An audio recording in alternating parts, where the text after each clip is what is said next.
മുനമ്പത്തുകാരെ BJP. നേതാക്കൾ പറഞ്ഞു പറ്റിച്ചോ എന്നാണ് ന്യൂസ് പ്ലസ് ചോദിക്കുന്നത്. Advocate Jayasuryan BJP. പ്രതിനിധി ചർച്ചയ്ക്ക് എത്തിയിട്ടുണ്ട്.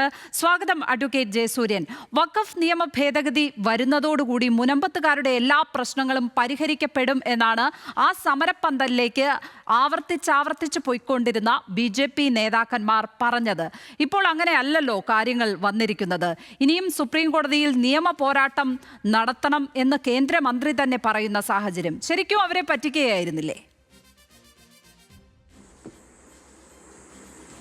കേന്ദ്രമന്ത്രി പറഞ്ഞ കാര്യങ്ങൾ കൃത്യമായി റിപ്പോർട്ട് ചെയ്യാത്തതുകൊണ്ട് ഉണ്ട സംശയമാണ് ഇത്. കേന്ദ്രമന്ത്രി വ്യക്തമായി പറഞ്ഞിട്ടുണ്ട്, പുതിയ നിയമമനുസരിച്ച് കേന്ദ്രം ചട്ടങ്ങൾ രൂപീകരിക്കും. ആ ചട്ടങ്ങൾ കേരള സംസ്ഥാന ഗവൺമെൻറ്റിന് രേഖാമൂലം അയച്ചു കൊടുക്കും. അപ്പോൾ ആ ചട്ടങ്ങൾക്കനുസരിച്ച് റവന്യൂ നടപടികൾ പൂർത്തിയാക്കി മുനമ്പത്തെ ഭൂമി അതിൻ്റെ ഉടമസ്ഥർക്ക് വിട്ടുകൊടുക്കണം. ഇത് വളരെ വ്യക്തമായി കിരൺ റിജിജു പറഞ്ഞല്ലോ. ഇതെന്താ ആരും പറയാത്തത്? എന്നാൽ കേരളത്തിൻ്റെ സ്വഭാവമനുസരിച്ച് കേന്ദ്രം എന്തു പറഞ്ഞാലും കേന്ദ്രത്തിനെതിരായിട്ടുള്ള നിലപാടെടുക്കുന്ന ഒരു സ്വഭാവം കേരള ഗവൺമെൻറ്റിനുണ്ട്. ഉദാഹരണങ്ങൾ പറയേണ്ട കാര്യമില്ല. ആരോഗ്യ മേഖലയിലും വിദ്യാഭ്യാസ മേഖലയിലുമൊക്കെ ആയിരക്കണക്കിന് കോടി രൂപ നഷ്ടപ്പെടുത്തിയ നയം സംസ്ഥാന ഗവൺമെൻറ്റിനുണ്ട്. കേന്ദ്ര ഗവൺമെൻറ്റുമായി ഞങ്ങൾ സഹകരിക്കില്ല എന്ന് മുഖത്തടിച്ച് പറയുന്ന ഒരു ശൈലിയുമുണ്ട്.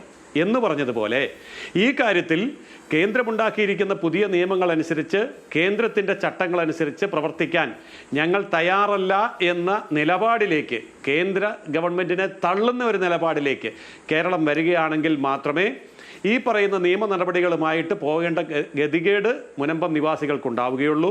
അതല്ല എങ്കിൽ കേന്ദ്രം പുതിയ നിയമമുണ്ടാക്കുന്നതിൻ്റെ നടത്തിപ്പിന് വേണ്ടി ഉണ്ടാക്കുന്ന ചട്ടങ്ങൾ സംസ്ഥാന ഗവൺമെൻറ്റിന് അയച്ചു കൊടുക്കുമ്പോൾ അതനുസരിച്ച് ഇവിടുത്തെ റവന്യൂ നടപടികൾ പൂർത്തിയാക്കിയാൽ പിന്നെ യാതൊരു പ്രശ്നവും ഉണ്ടാവേണ്ട കാര്യമില്ല, ഒന്നും ഉണ്ടാവില്ല. ഇത് തന്നെ കിരൺ റിജിജു പറയുന്നത് നടക്കാൻ പോകുന്ന കാര്യം.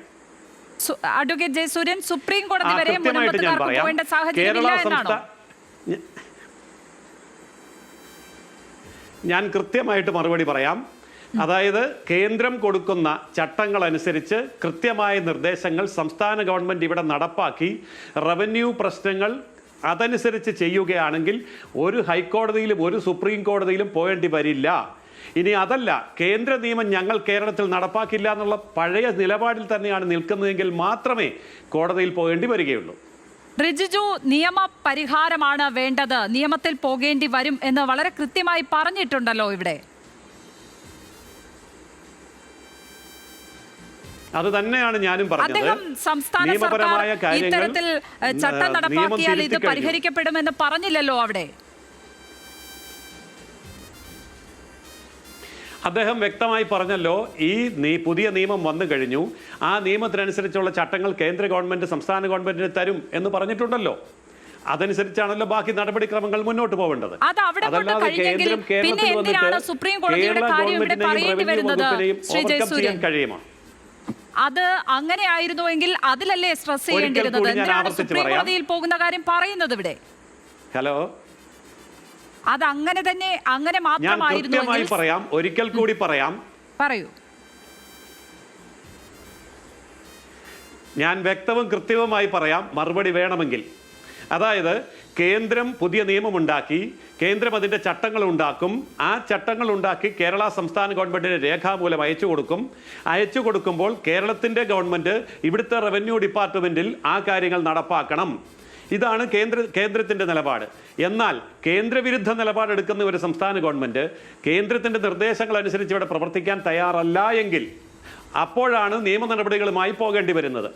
നിലവിൽ നിയമ നടപടികൾ നേരിടുന്ന പ്രശ്നങ്ങളുണ്ടെങ്കിലും ഇപ്പോൾ പുതിയ നിയമങ്ങൾക്കനുസരിച്ച് ആയിരിക്കും അത് നടപ്പാക്കുക. അതിന് പഴയ നിയമം ബാധകമല്ല, ഇപ്പോൾ വന്നിരിക്കുന്ന പുതിയ നിയമമായിരിക്കും ബാധകമായിരിക്കുക. അതാണ് കേന്ദ്ര ഗവൺമെൻറ് പറഞ്ഞത്, അതാണ് റിജിജു പറഞ്ഞത്. അതിൽ യാതൊരു ആശങ്കയും ഉണ്ടാക്കേണ്ട കാര്യമില്ല. ആശങ്ക ഉണ്ടാക്കി രാഷ്ട്രീയം കളിക്കുന്നത് ഇവിടുത്തെ ഇടത് വലത് മുന്നണികളാണ്. ഇതിനകത്ത് ഏതെങ്കിലും മുന്നണികൾക്ക് ഇവിടെ മുനമ്പം പ്രശ്നം പരിഹരിക്കപ്പെടാതെ പോകണം എന്ന് ആഗ്രഹിക്കുന്നില്ലല്ലോ. അപ്പോൾ അങ്ങനെയെങ്കിൽ ഈ നിയമത്തിന്റെ കാര്യം പറയേണ്ട തന്നെ ആവശ്യമില്ലല്ലോ. സംസ്ഥാന സർക്കാരുമായി ചേർന്നുകൊണ്ട് ഈ കാര്യം വളരെ വേഗത്തിൽ പരിഹരിക്കാവുന്ന ഒന്ന് തന്നെയല്ലേ അഡ്വക്കേറ്റ് ജയസൂര്യൻ? ഈ കാര്യത്തിൽ മുനമ്പം വിഷയം ഒരിക്കലും പരിഹരിക്കരുത് എന്ന് നിർബന്ധമുള്ള രണ്ട് മുന്നണികൾ കേരളത്തിലുണ്ട്, LDFും UDFും. അതുകൊണ്ടാണല്ലോ അവരുടെ 140 MLA-മാരും ഒന്നിച്ച് പ്രമേയം പാസാക്കി കേന്ദ്രം ഈ നിയമം കൊണ്ടുവരുന്നതിനെ തടയാൻ ശ്രമിച്ചത്. അപ്പോൾ ഈ മുനമ്പം പ്രശ്നം പരിഹരിക്കപ്പെടരുത് എന്ന് നിർബന്ധമുള്ള രണ്ട് മുന്നണികൾ കേരളത്തിലുണ്ട്. അത് വഖഫ് നിയമ ഭേദഗതിക്കെതിരെ എന്ന് പറയുമ്പോൾ തന്നെ അത് മുനമ്പം പ്രശ്നം പരിഹരിക്കാതിരിക്കാൻ. ഞാൻ വ്യക്തമായി പറയട്ടെ, ചോദ്യം മാത്രം പോരല്ലോ, മറുപടിയും കൂടെ വേണ്ടേ? അതുകൊണ്ട് പറയാം. അതായത് ഈ പറഞ്ഞ നിയമ ഭേദഗതി കൊണ്ടാണല്ലോ ഇപ്പോൾ പരിഹാരത്തിലേക്ക് വരുന്നത്. അപ്പോൾ നിയമ ഭേദഗതി പാടില്ല എന്ന് പറഞ്ഞാൽ അതിൻ്റെ അർത്ഥം ഈ പ്രശ്നം പരിഹരിക്കരുത് എന്ന് LDFനും UDFനും നിർബന്ധമുണ്ടായിരുന്നത് കൊണ്ടാണ്. അതേതായാലും നടന്നില്ല. അവർ ഒറ്റക്കെട്ടായി എതിർത്തിട്ടും കേന്ദ്ര നിയമം പാസാക്കി. അപ്പോൾ ഇനി പ്രശ്നപരിഹാരത്തിനുള്ള നടപടികളിലേക്ക് സംസ്ഥാനവും കടക്കേണ്ടി വരും. ഇതാണ് റിജിജു പറഞ്ഞത്. ഇനി ഈ കോടതിയിലേക്ക് പോകണം എന്നുള്ള അദ്ദേഹത്തിന്റെ വാക്കുകൾ ഏതായാലും അത് കേട്ട് ഞെട്ടിപ്പോയി എന്ന് സമരസമിതി പറയുകയുണ്ടായി. കാരണം ഇത്രയും നാളും അവരുടെ ജീവിതം നിയമക്കുരുക്കിലായിരുന്നു. ഇനിയും ഒരു നിയമ പോരാട്ടത്തിലേക്കൊക്കെ പോകേണ്ടി വരുമോ എന്ന് കേട്ട് ആ സാധാരണക്കാരായ മനുഷ്യർ ഞെട്ടിയിരിക്കുകയാണ്. ഏതായാലും അല്ല, ആ ഞെട്ടലിനെ കുറിച്ച് ഞാൻ പറയാം. ഈ വിഷയം ആർച്ച് ബിഷപ്പിനെ കണ്ട് കൃത്യമായി വിശദീകരിച്ച സമയത്ത് ആർച്ച് ബിഷപ്പ് പ്രതികരിച്ചല്ലോ. അതിൽ അദ്ദേഹം ഒരു ഞെട്ടലും പറഞ്ഞില്ലല്ലോ. അപ്പോൾ ആരെങ്കിലും അഡീഷണലായി ഞെട്ടുന്നുണ്ടെങ്കിൽ അതിൻ്റെ പിന്നിൽ രാഷ്ട്രീയ പ്രേരിതമായിട്ടുള്ള കാരണങ്ങളുണ്ട്. LDFന്റെയും UDFന്റെയും ഞെട്ടൽ അദ്ദേഹത്തിൽ കൂടി പുറത്തു വന്നു എന്ന് കരുതിയാൽ മതി. ആ ഒരു ഞെട്ടലിന്റെ ആവശ്യമില്ല. ഇവിടെ പ്രശ്നം പരിഹരിക്കാനുള്ള എല്ലാ കാര്യങ്ങളും കേന്ദ്ര ഗവൺമെന്റ് വെച്ചു കഴിഞ്ഞു. സമരസമിതി കൺവീനറുടെ ഞെട്ടൽ അങ്ങനെ ഒരു രാഷ്ട്രീയ ഞെട്ടൽ എന്നാണോ? സമരസമിതി കൺവീനറുടെ ഞെട്ടൽ, മുനമ്പം സമരസമിതി കൺവീനറുടെ ഞെട്ടൽ ഒരു രാഷ്ട്രീയ ഞെട്ടൽ എന്നാണോ താങ്കൾ പറയുന്നത്? കേന്ദ്രമന്ത്രി നേരിട്ട് സ്ഥലത്ത് വന്ന് കാര്യങ്ങൾ വിശദീകരിച്ച് കഴിഞ്ഞതിന് ശേഷം, സഭാ നേതാക്കൾ അടക്കമുള്ള ആൾക്കാർ അത് അംഗീകരിച്ചു കഴിഞ്ഞതിന് ശേഷം വീണ്ടും ഞെട്ടുക എന്ന് പറഞ്ഞാൽ അത് ഞെട്ടാൻ വേണ്ടി മാത്രം ഞെട്ടുന്നതാണ്. യാതൊരു ആശങ്കയ്ക്കും അവകാശമില്ല. അഡ്വക്കേറ്റ് ജയസൂര്യൻ, അവരെല്ലാവരും വിചാരിച്ചത് വഖഫ് നിയമ ഭേദഗതിയിൽ തന്നെ ഇക്കാര്യങ്ങൾ പറയും, മുനമ്പം വിഷയത്തിലും ഒരു പരാമർശമുണ്ടാകും, വളരെ വേഗം ഒരു പരിഹാരം എന്നുള്ളത് ആ മനുഷ്യർ വിചാരിച്ചു. അതിൽ രാഷ്ട്രീയമുണ്ട് ആ പ്രതികരണത്തിലെന്ന് ഞാൻ മനസ്സിലാക്കുന്നില്ല. ഏതായാലും കാരണം ആ സമരസമിതി നേതാക്കൾ അവിടെ സ്വീകരിച്ചത് BJP നേതാക്കന്മാരെ മാത്രമായിരുന്നു. വേറെ ആരെയും അവർ സമരപന്തലിലേക്ക് കാര്യമായി സ്വീകരിച്ചിട്ട് പോലുമില്ല.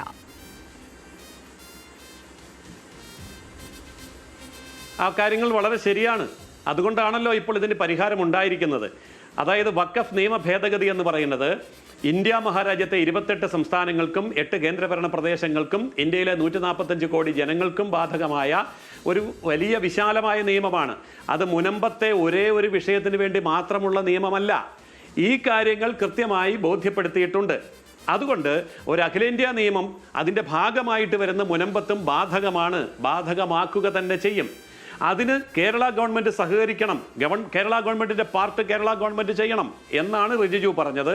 അതിൽ ഞെട്ടേണ്ട കാര്യമില്ല, ആശങ്ക ഇനിയും കൊണ്ടുനടക്കേണ്ട കാര്യമില്ല. അത്ര വിശദമായി കാര്യങ്ങൾ പറഞ്ഞിട്ടുണ്ട്. സഭാ നേതാക്കന്മാരത് സമ്മതിച്ചിട്ടുമുണ്ട്. അപ്പോൾ വീണ്ടും ആശങ്ക കുത്തിപ്പൊക്കുന്നത് ഇവിടുത്തെ LDF UDF അജണ്ട മാത്രമാണ്. അതും കുറേ കഴിയുമ്പോൾ മാറിക്കോളും. കാരണമുണ്ട്. ഇതിനു മുമ്പ് ഇതുപോലെ പല കാര്യങ്ങളും ഭയങ്കര ആശങ്ക കൊണ്ടുവന്നല്ലോ. 370-ാം വകുപ്പ് എടുത്തു കളയുമ്പോൾ ആശങ്ക, മുത്തലാഖ് എടുത്തു കളയുമ്പോൾ ആശങ്ക, അതുപോലെ തന്നെ CAA കൊണ്ടുവന്നപ്പോൾ ആശങ്ക, GST കൊണ്ടുവന്നപ്പോൾ ആശങ്ക, അയോധ്യ ക്ഷേത്രം പണിയുമ്പോൾ ആശങ്ക. ഈ ആശങ്കയൊക്കെ ഇപ്പം മാറിയല്ലോ എന്ന് പറഞ്ഞതുപോലെ 2 ദിവസം കഴിയുമ്പോൾ ഇതും അങ്ങ് മാറിക്കോളും. അത്രയേ ഉള്ളൂ. നിലപാട് വ്യക്തമാണ് അഡ്വക്കേറ്റ് ജയസൂര്യൻ. ഏതായാലും സമരസമിതി നേതാക്കളുടെ പ്രതികരണം അത് രാഷ്ട്രീയത്തെ തുടർന്നുണ്ടായതാണ് എന്ന് എനിക്ക് തോന്നുന്നില്ല. കാരണം ആ നിലപാട് അവർ പെട്ടെന്ന് അങ്ങനെ ഒരു കാര്യം കേട്ടപ്പോൾ ഇനിയും നിയമക്കുരുക്കുകളിലേക്ക് നീങ്ങുമോ എന്ന ആശങ്കയെ തുടർന്ന് പ്രകടിപ്പിച്ചതാണ്. വളരെയധികം നന്ദി അഡ്വക്കേറ്റ് ജയസൂര്യൻ ചർച്ചയ്ക്ക് എത്തിയതിന്.